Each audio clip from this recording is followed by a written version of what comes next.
In this picture here, you can see the items you're going to need.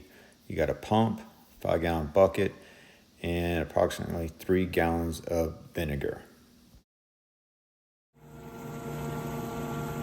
So we have here is the main shutoff to the water heater. This is going to be your flush valve kit.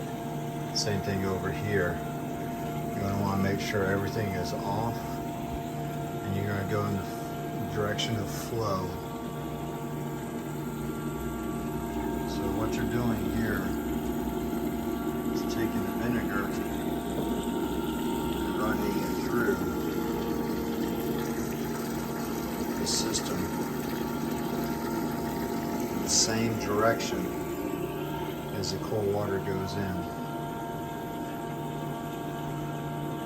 So kill the power. If you want to turn the gas off, you can. I don't find it necessary. And then you're going to let this flush through the system for about 45 to 60 minutes every year. You want to do this.